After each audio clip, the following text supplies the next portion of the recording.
the executive and holding him hostage. And as our senior affairs political reporter, Chris Thari, reports, signatures are already being collected, and the plan is to table the motion in Parliament soon after the voting and approval of the nominees for the position of cabinet secretaries. For close to 6 months now, the relationship between President William Ruto and his deputy Rigathi Gachagua has been frosty, often differing in various decisions making by the executive, the latest one being the controversial finance bill and members of the opposition joining government. KTN News can now authoritatively confirm that there have been meetings planned by anti-Gachagua leaders to impeach him. According to the petition, the deputy president is being accused of being irresponsible, blackmailing the president and holding him hostage. He has incited his natives to believe taxation is only meant for them and not for the whole country, opposed to taxation and rejected the finance bill in the cabinet, a move that left the government with an egg on the face. He held a meeting with disgruntled avocado farmers and the Nyamakema traders at his current residence on diverse dates, where he ordered KRA to revert taxes from 3 million shillings back to 2.5 million shillings. He's also been accused of insubordination. Sasa jameni, sisi wa Kikuyu, ni nani alituroga? Serikali tumeingia hata miaka 2 haijakwisha. Tumepewa serikali huko juu tuko. Na kama tumeshindwa na kazi, tusiingilie rais, tuende tuulize viongozi wetu kwa nini kazi haifanyiki. Na pia tunaomba rais na naibu wake pia mtuheshimu. Hatuwezi kukubali mtu anakuja anataka kufinya viongozi wadogo. He opposed the demolition of houses along Nairobi River, which is his mandate under the executive order of 2023, forcing the transfer of the mandate to head of public service Felix Kosgei. His shareholders' remarks, where he demands 47% of the shares, betraying the tenets of presidency, which is a uniting factor. Wale wengine viongozi wa serikali na wameshaguliwa na wako na vio vya juu, na tunawajua kwa majina na tunawajua kwa mienendo yao, na usiku ndio wanaakisha moto, wanaakishia rais moto usiku. Mchana wanaongea wako pamoja na rais, lakini usiku ndio watu wa kuunganisha Wakikuyu wengine na jamii ya Mount Kenya kuelezea vile tumefinywa. Nakumbuka ile statement ilikuwa kule wakiingia, akasema wewe Uhuru ulitukosea, hiyo mambo ikaisha. Tukatoka hapo, akamwambia ongea juu ya shareholding, akaenda Kisumu akamuita primitive. Kuita Rigathi primitive ni sisi unaita primitive, sababu sisi ni mtoto wetu. Tulipotoka hapo, juzi akamwambia Raila hata ingia State House, weka mitego. Hiyo mitego imefika wapi? Ni amenyiliona akiingirio. Alafu mnakuja kutuambia ati tukae hivi. The president has allegedly complained that Gachagua demands unreasonable shares of appointments, looking anything from parochial tribal angle. Impeachment of a deputy president is under Article 150 of the Constitution.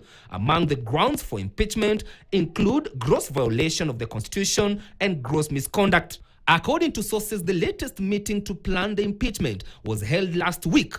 The deputy president has been at loggerheads with some former cabinet secretaries and legislators who accuse him of dividing them and playing the tribal card.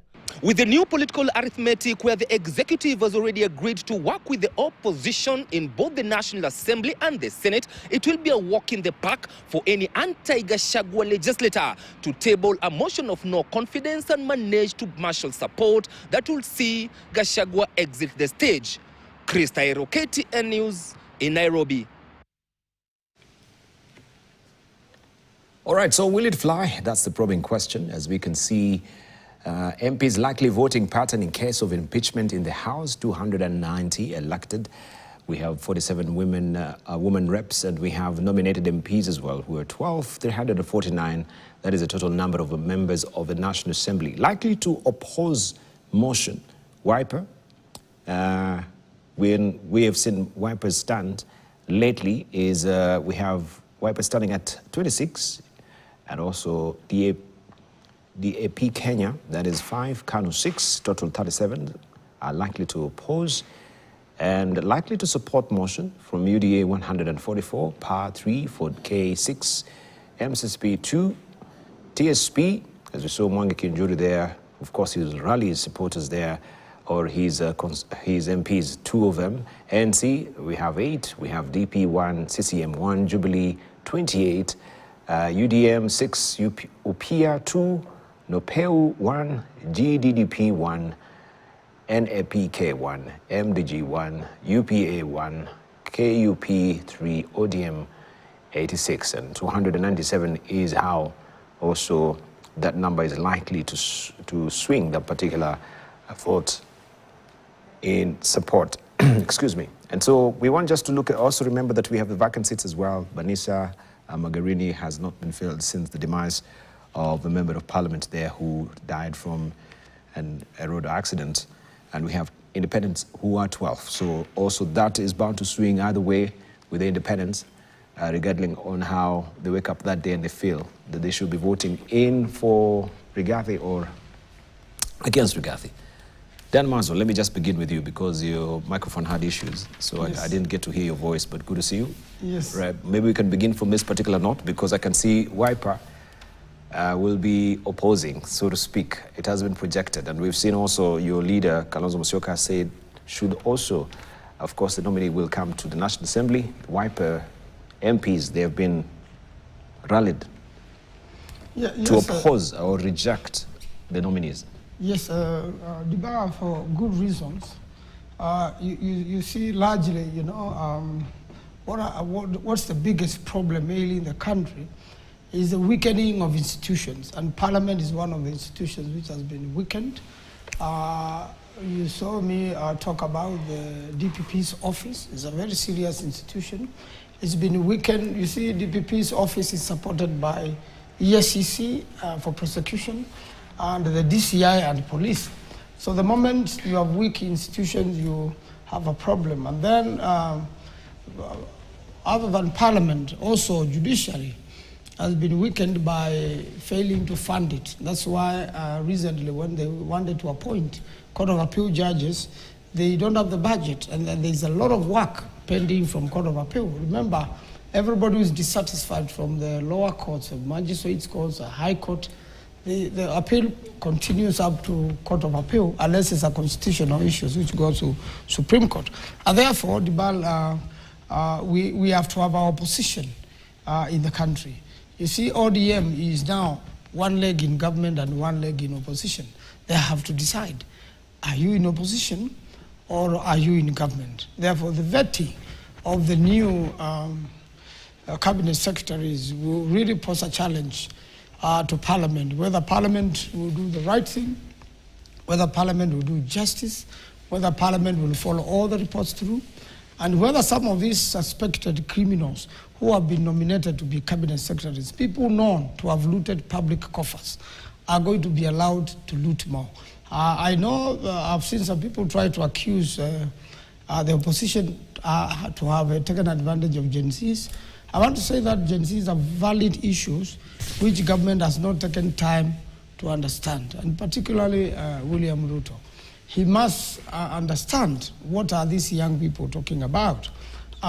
We saw goons joining the Gen Zs, and later on learned that these goons were hired. And it's a very bad practice, because I saw that 2 young people lost their lives. So if it is a matter of demonstrations, when the government demonstrations are planned, they should do it at their day.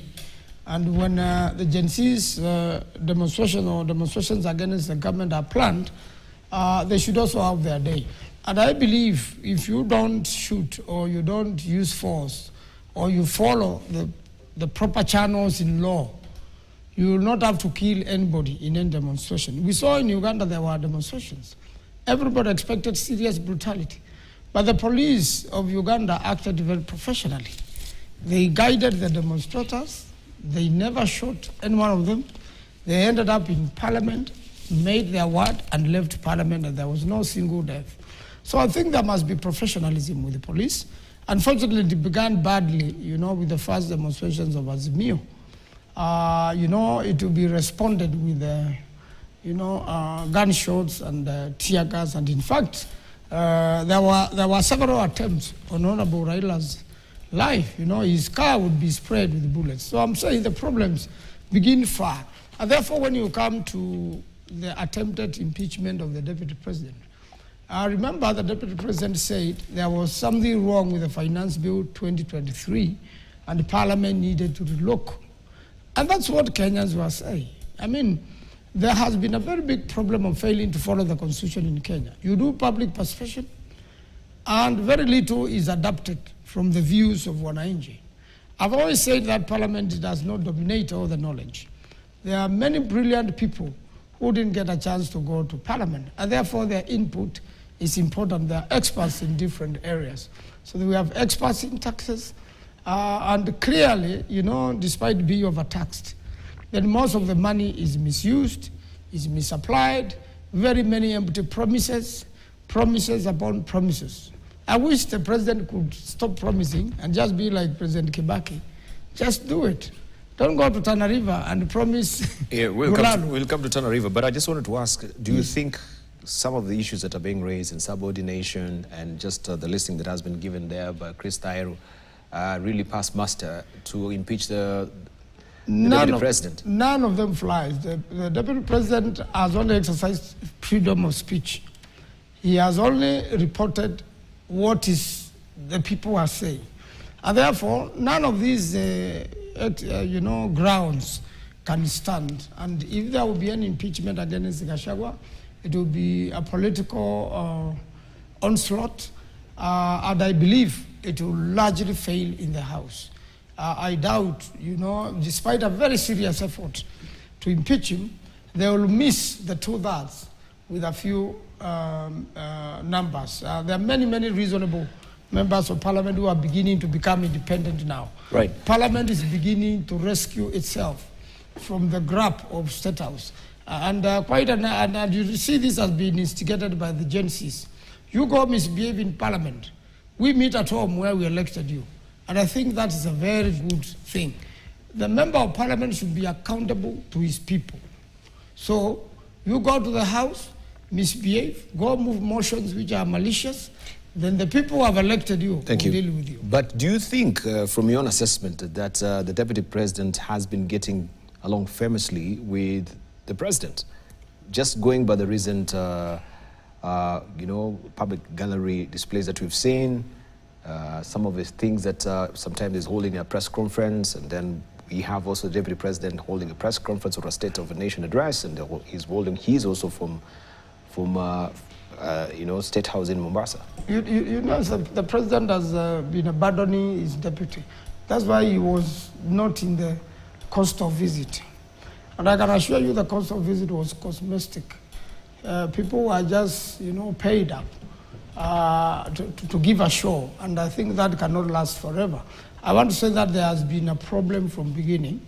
The deputy president was first undermined by a few members of his community in parliament, who then got the support of the president. So it is the president himself undermining his deputy. And there are quite a number of utterances. The two of them should work together.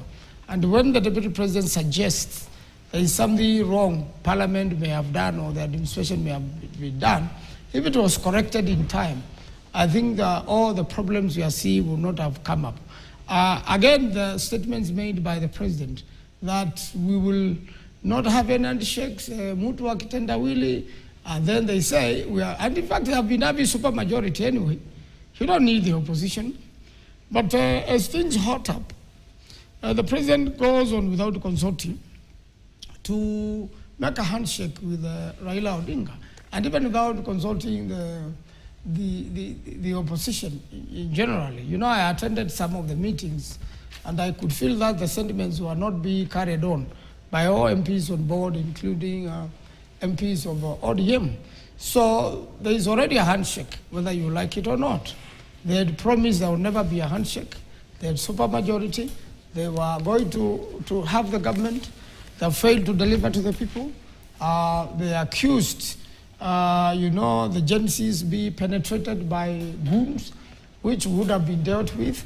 Thank you. And the valid reasons be raised in the country. So I think the problem itself begins with the president. He has undermined his own deputy. He has not listened to him. He has not listened to anybody. He has not understood the agencies. He has not understood the country. He is on a path of his own. All right, so the Deputy President has been coming up, for air. He's feeling suffocated. Tabitha, good to see you. Good morning. Good morning. Yes, maybe you want to react on this because we can see where UDA will stand on this. They will be in support of this, and of course, Wiper and other parties that are listed there, that mostly they are leaning on the Azimio side, will be opposing. Your assessment? You think it's a fair impeachment motion? Actually, I would prefer to start by saying or asking, do we have to get at this particular point, even at this level of talking about impeachments, when we are actually having our friends from the ODM side joining government? We should be actually encouraging, more unity, because when we talk about the broad-based is actually welcoming more numbers. Mm-hmm. So this is welcoming more numbers at the chagrin of some people also in government who feel a bit uncomfortable, and they're getting a bit antsy with that particular scenario of having people who are from the opposition getting in. Actually, Dibal, if you remember last week when we were all here, and I'm happy we were all here, and I mentioned that this deal has been done. And I remember my colleagues really questioning and asking when, where, how. And I'm happy it has come to light. Actually, I think the same day, the last Tuesday when we were here, that day or the next day, these positions were affirmed.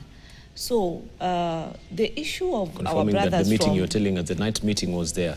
It seems there's a series of night meetings. This night meeting on Saturday of impeaching Gachagua was there. You're not privy to it because the last time that you one indicated... I'm not privy to it. That one I can say I'm not. I think privy that's to when it. she came late. Last time we ended a night meeting.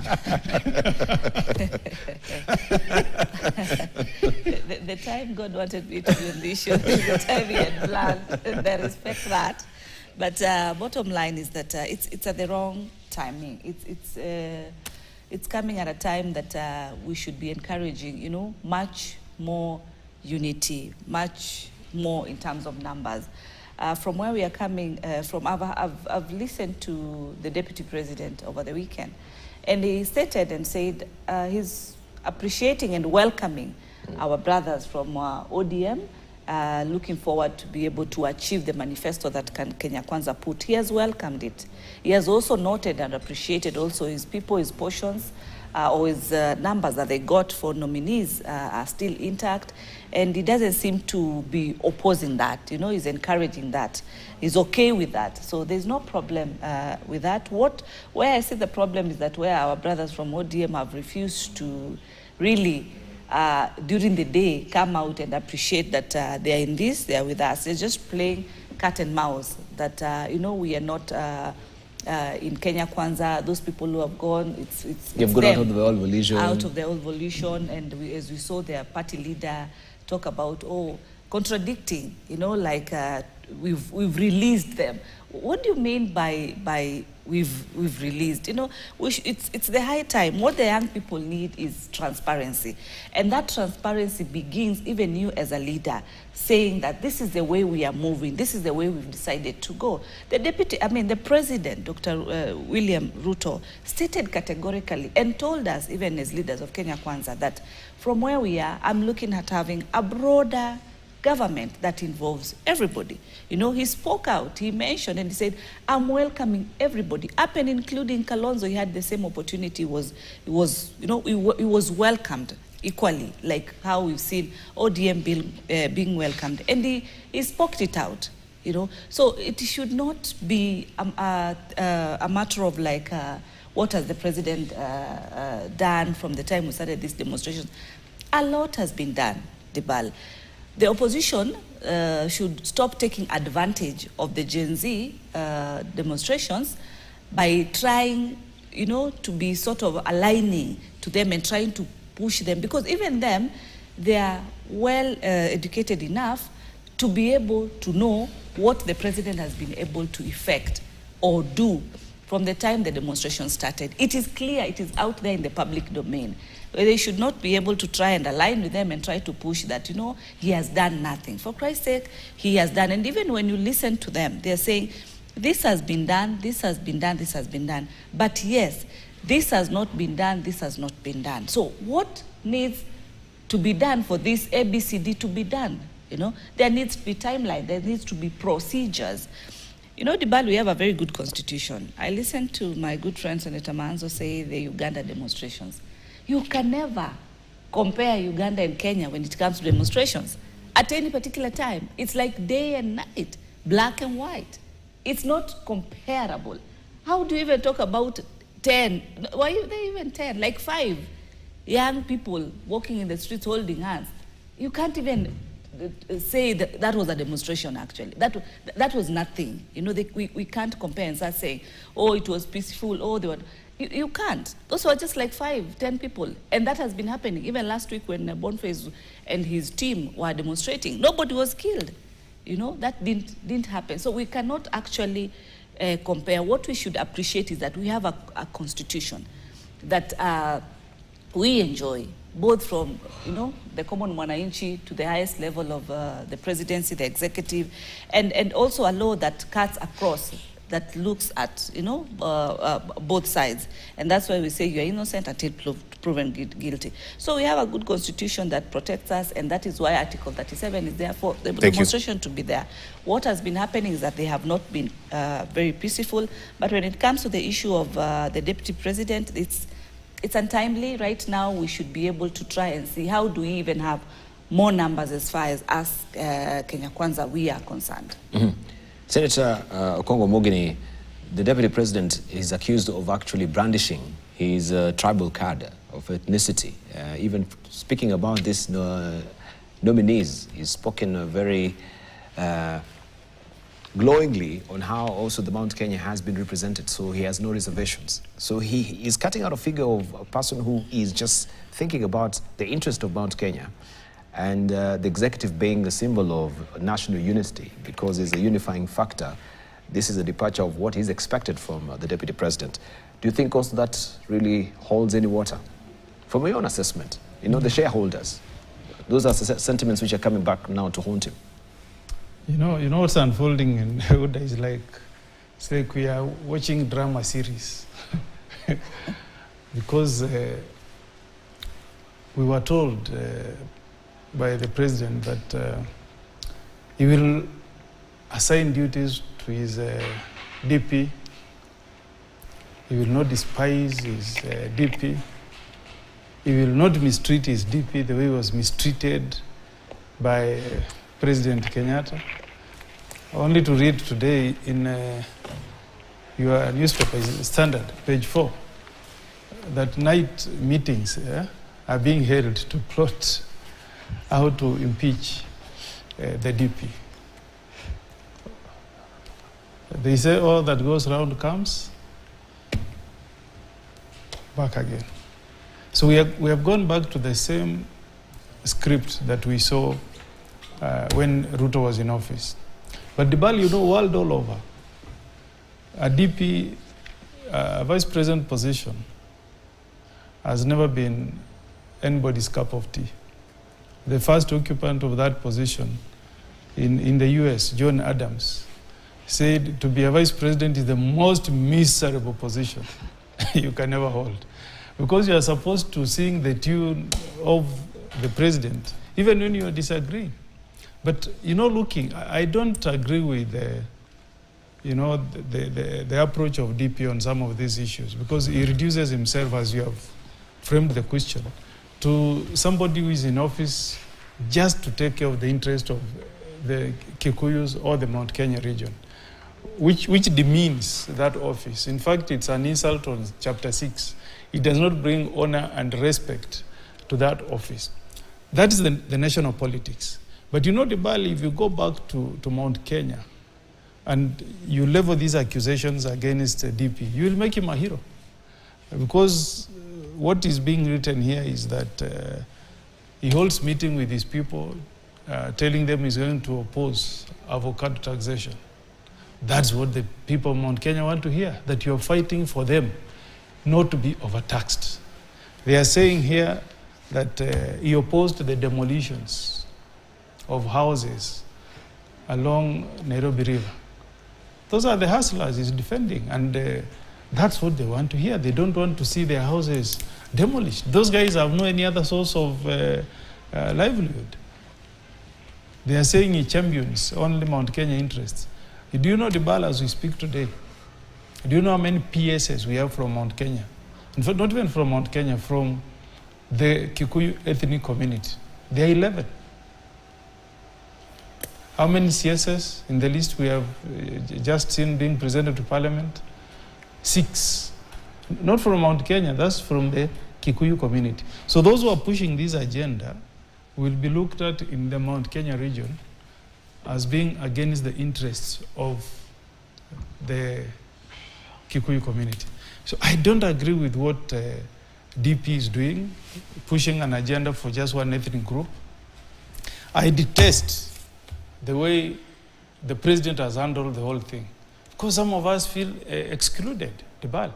When you look at the permanent secretaries, you have 11 from the Kikuyu community, you have 9 from the Kalenjin community. That gives you 20 principal secretaries from 2 ethnic communities, to the exclusion of other ethnic groups, including Dibal, the ethnic community where I come from, the Kisi. Yet, the Constitution has given an obligation to the president to unite the country, to pick the executive in a manner that there is a good spread across all the ethnic groups. So before you accuse Dibal, the DP, begin by removing the log in your eye first, before you remove the speck from the eye of the deputy president. Because even if you go to parastatus, you will find the same thing. The domination is by 2 ethnic communities. Is it the vice president, the deputy president, who prevailed upon the president to ignore other ethnic communities? We serve in the Senate, we were given a report on the recruitment by Kenya Revenue Authority.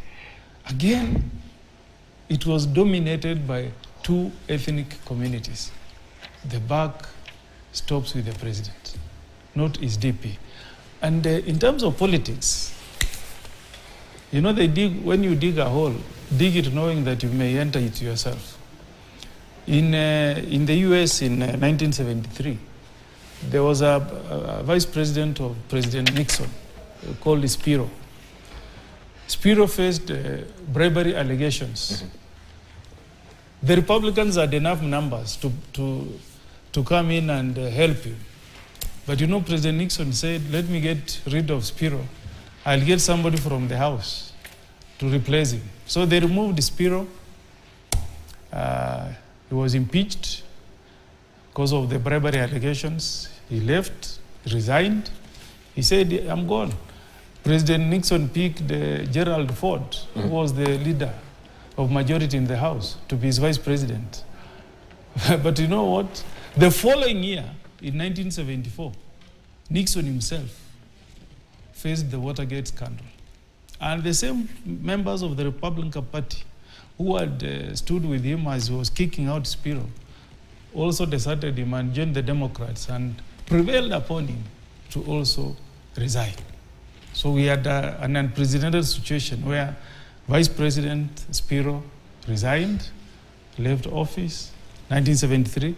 The following year, we had President Nixon himself being forced to resign because of the Watergate scandal.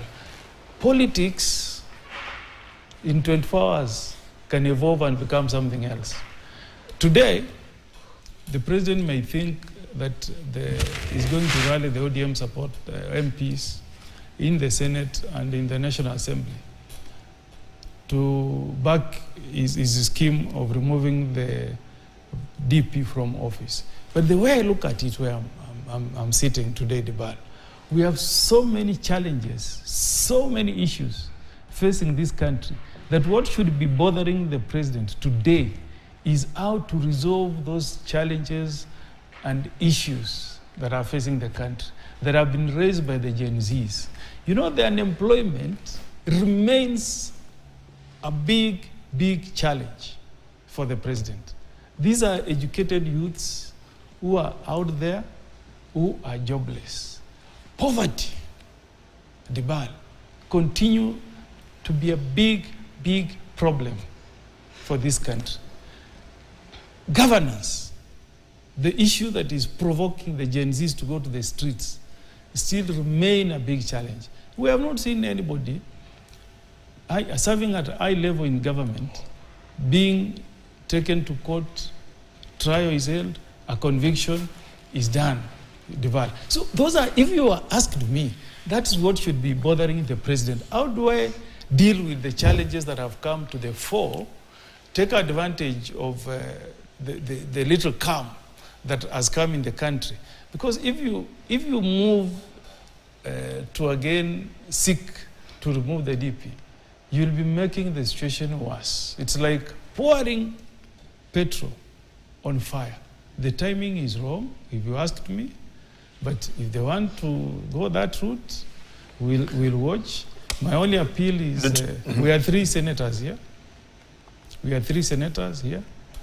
World all over where you have a bicameral house, anything can get through the House of Representatives, the equivalent of our National Assembly. Any impeachment ordinarily should get through. But the Senate should remain a sober trial chamber where you look at issues objectively. If the DP is being brought to the Senate for an impeachment trial, we should look at the issues objectively. And good students of history always look at what has happened in other jurisdictions.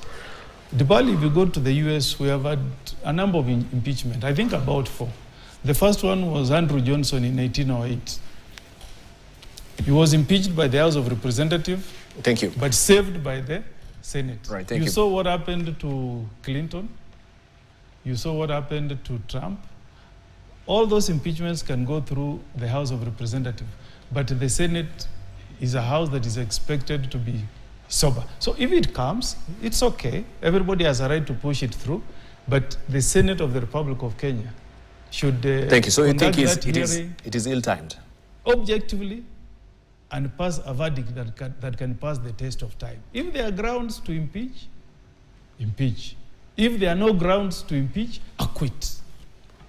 So you've raised the issue of PSS, and I think also this is in the offing as well. Since we started the CSS, the next chopping block will be the PSS, so that at least you can have a representation of the face of Kenya. But it seems, as is being put here by one of the dailies, the stars that you've seen, that also the preferential slots will be given to ODM, the Raila allies, to these PSS positions as well. So will it really cure the problem that you're trying to seek out to cure at the end of the day? Let's just hear from Dan Mazu then. Yes, I want to say that the problem in Kenya was not even with the CSS. It is with the PSS. There are very many in number. You know, they're each representing a department. And the state departments. Yes, state departments. And is that a creation of a constitution? No. You see, the PSS should go with a number of CSS. It's only that you see the PS is the accounting officer of the ministry. And therefore, when you split them into departments, then each PS has to serve a certain account for a certain department. And I want to say that... I'm asking a question because I'm wondering what laws does it hold for you to, if you're supposed to be assigned one PS for one CS or a particular ministry, where do we get the legal authority for us to have 3 PSs? You may educate me or my ignorance as far as the Constitution is read. Well, there's a gap. There's a legal gap there. You know, the Constitution states limits the number of ministries, but automatically is a matter of administrative prudence that you know you hire to save your cost. You see, pay 41 or is it 51 PSs. No, you're not helping me understand this. So it's not a matter of administrative prudence. It's a matter of, legality of why we should be paying these PSs. Where is it provided for by the law? That's what I want to understand. No, he's right. What he's telling you is that I think we can go to the Constitution. What he's saying, if you read Article 155, it's the one that establishes the office of the Principal Secretary. Yes. Okay? Now, 152 that establishes Cabinet Secretary as a cap. It says there will be a minimum of 14 and a maximum of 22. Now, the framers of this Constitution... 152. Have you read 152 as a cap? Yes. It says there will be at least 14 and a maximum of 22 cabinet secretaries. Okay? Now, when you go to 155, it does not have a cap. Okay? It says there will be principal secretaries. Now, what the president has, which is an office in the public service. Public service is, the framers thought that the president will be guided by 152 and create one principal secretary per ministry. Yeah. But because of this thing of saying you must reward your allies, the president creates up to 3 principal secretaries per ministry, okay? Which is really taking advantage of Article 155 because it does not have a cap. But remember, these 2 senators will tell you, we had a motion on the floor of the Senate. But just a moment, yes. the wording also there is not secretaries, it's secretary. Yeah. If you may, there shall be established the office of the principal secretary, which is an office in the public service. Yes. Part B. Each state department shall be under the administration of a principal secretary. So what the president has done is to go to, if he goes to public works, lands, and which is the other department, infrastructure, he creates 3 departments and picks a principal secretary per department, which is really an abuse of power. It's a way of rewarding his loyalists. Now, what the Senate did, you are in the floor, Senator Thabita and Maanzo, we passed a motion that obligated the relevant committee of the Senate to come up with a legislation that will cap the number of principal secretaries at 22 to match the CSs. Ministries in 152. And I hope we will not have a change of goalpost by my colleagues from MUDA. I hope that law can be processed as soon as yesterday. We cap the principal secretaries at 22, so that each ministry will be having 1 principal secretary. Debal. Debal, to answer your question, you see under 155 is established the office of principal secretary, which is an office in public service. So it means then we follow the Public Service Act. And the import of this was that principal secretaries were to grow in the system, so that they are grown in the government system, that they have been promoted, from through the ranks, small rank to the big ranks. And therefore, there is a need, because it is under an act of parliament, to amend this act of parliament to be specific, to describe a department, and to make sure that the role of, be accountable. They only account for the monies of a ministry. Yes. So if ministries are 22, why will, 3 permanent secretaries account for the same ministry? It means just 1 permanent secretary should be accountable. What has happened is the appointment of many principal secretaries has been an abuse of the Constitution, and has been there to reward, political cronies, other than rewarding, other than safeguarding the civil service professionally. And therefore, being an accounting officer, in fact, that's what has contributed to a lot of money be lost through the permanent secretaries, because when you put it into departments, it becomes a problem. And therefore, one of the biggest problems in the country has been the permanent secretaries. It is not even with the CSS. And the permanent secretaries are the ones who account. They are the ones who implement. They are the ones who make sure that what money has been assigned for, that particular issue has been dealt with. And therefore, our permanent secretary is very important in the civil service. It's very important for the ministries. It's very important for the nation. We have ended up with many incompetent principal secretaries in the government, although they are vetted through Parliament. When they begin implementing their duties, when you call them back to Parliament to come and account, you find, or when you call them to come and assess the works they've done, you find quite a number of them incompetent, not aware what they're supposed to be doing. A lot of them are also under the directive of the president and their CSS.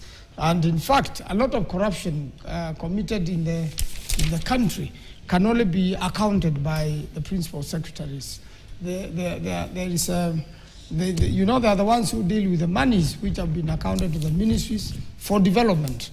If it is the Minister of Roads, the permanent secretary should really be an expert of roads.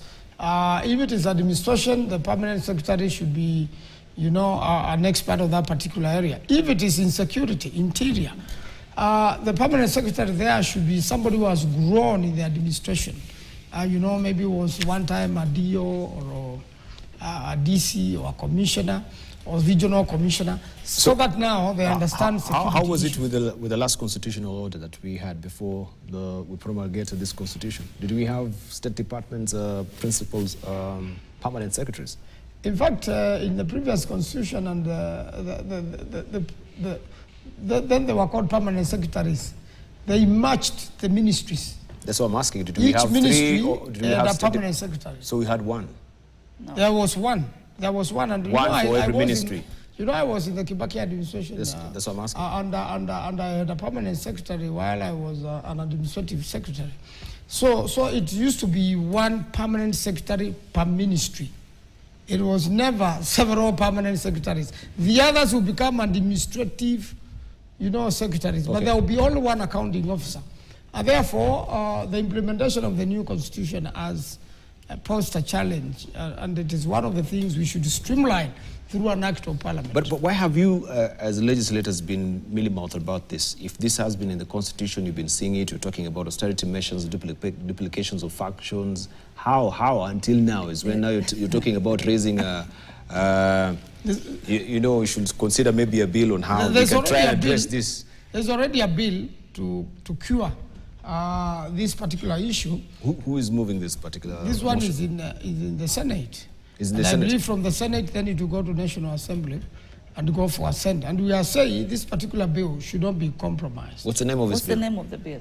We must really come. No, you see. Because even the fellow senator here, Tabitha, she's not privy to this senator she's talking about. In response to, these are serious national issues. Yeah, that's what we asked. Dibal, give me You see, my time. Dibal, this is what happened. Dibal. When the Gen Zs invaded Parliament, Can I just we tried to respond to the governance issues that you were raising. So in the course of us debating the motion that was on the floor, looking at what could have triggered these Gen Zs to invade Parliament, we said some of it is poor governance and excesses of the executive. So we made a recommendation as a Senate that we bring an act, a bill anchored on Article 155, limiting the number of principal secretaries to align it with the number of cabinet secretaries in Article 152D. Okay? So we passed that motion in good faith, in a bipartisan manner, and then dispatched it to the Committee of, I think, Justice, Legal Affairs, and Human Rights, and tasked that team to present a bill to us as senators for processing. So I hope that once, after now you have seen things have come, the Uda people are not going to resile and rebel and say they are not supporting. We must hold this Uda administration to account. We must hold them accountable. You cannot have 51 principal secretaries in a country where the constitution tells you the maximum cabinet secretary you should have is 22. But you should. This is not a question. This is not a question of Congo Morgan you should be raising. Yes. Because did it come to you as an epiphany? After because the after the Gen Z came his own, we woke up and realized we have 51 principal secretaries, so we need to come up with at least a bill or a motion to try and to cure that particular problem? For all these years. You want to tell me it's too late? No. It's not too late. Why That's now? not the No, question. why now? Have you been sleeping with the job? That's what I'm asking. Because it seems In then fact, this is very reactionary of you. It's not. You should put it the other way. You should say, has the president been abusing his powers under the Constitution? Okay, let's hear from Don't put it the Tabitha. other way. Let's just hear from Don't change Tabitha. the goalpost. No.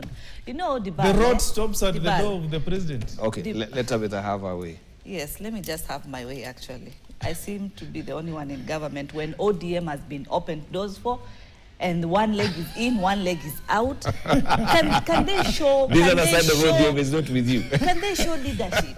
You know, leadership is standing and taking your stand and saying, this is what I believe in. You know, they are. They are, because actually, Dibal, I can tell you, most of them are waiting, and as we speak, most of them in ODM are negotiating for this PSS position within this 51, actually. That discussion, as you hear, I sit in the House Business Committee, and there's no such bill in terms of amendment for Article 155 there's no bill. the PSS. Mark you, this PSS, this number is not new. It's been there even in the last regime.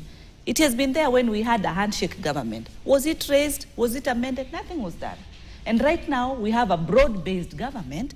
You know, it should not be an issue that is being used to try and paint the president negatively. It's been there. It's been 2 years down the line, and this has not come up. Did we have to wait for Gen Zs to come out so that we start talking about the number of PSAs is bigger? And now the opposition, whereby now you don't know where ODM is it opposition, is it in the government, because they are, you know, here and there. And as I say, that methali ya Kiswahili, you know, when you step on both sides, then utapasuka. They should show leadership. If they want to reverence themselves with the Gen Zs, they should show a stand. They should not just use this particular demonstration to try and be seen that we are aligning with the Gen Zs, we are supporting them in this. The question is very simple, and that's why even the Gen Zs said, we do not want politicians to be our leaders. Because the question is very simple, the same thing that we're asking this morning. What have you been doing? What have you done? Why would you complain and start saying, this is not correct? Article 155 is very clear. And Mark, when I also go to 155B, it says the approval of the National Assembly appoint principal secretaries. It doesn't give the number. It is there, it is clear. So we should not start going round and round and say, the president has not done this, the president should have done this, and these same people are waiting for these particular positions. How did you read again? The National Assembly? Sorry? The 155B, with the approval of the National Assembly, appoint principal secretaries. I meant secretaries in terms of many of them. The number, there is no number in terms of either 21 or 50. It's just open. What is important today, this morning, Dibal, is when I hear my colleagues say that actually the WAS are the principal secretaries, they are not working. Dibal, we have committees, both houses, National Assembly and Senate. We have, according to our standing orders, the authority to summon or to invite a cabinet secretary, a permanent secretary, to be able to question on audit matters, on any concerns. So saying that these people are not working, what have you done? Have you asked through your committee for these people to be summoned, for you to be able to query the concerns? Why do you have to wait to be on a national TV and say that actually the worst people are permanent secretaries? Okay, they are worst people. So what have you done about it? What has been the remedy? What action have you taken as a legislator, as a member, as a representative of the people? And these are some of the things the young people are actually questioning us. We should not even be making it hard. We should be offering solutions. We had, for me, I pointed out the issue when we had the Senate National Dialogue. I pointed out and said, yes, this cabinet secretary should be reshuffled or should be dismissed. That took place. Did the president take action? The president took action. And I pointed out and said, yes, some of them have been incompetent. And I talked about even when the youth went to the streets, we have a ministry representing the youth, the young people. Even the minister coming out by then and just even giving a word of wisdom, just saying something, because someone would be asking then, what should I do? You are the leader. You are the one in that particular docket. You should even come out and say a word. Thank you. Nothing happened. And that's why when my colleagues talk about incompetent, yes, some of them are, I don't dispute, but what do you do? Because as a member of parliament, you have the platform, the opportunity to be able to summon them in the right forum and be able to question. So those are the things we should be seeing on this table, saying that permanent secretary of this particular department, Honorable XX, was able to be was not able to answer to this question. And this person, the recommendation by the committee should be that this person should be fired, should be dismissed, or should be, his report should be taken for forensic audit to the EACC. Yes. All right. Yeah. I'm not finished, but I think you want to go on break.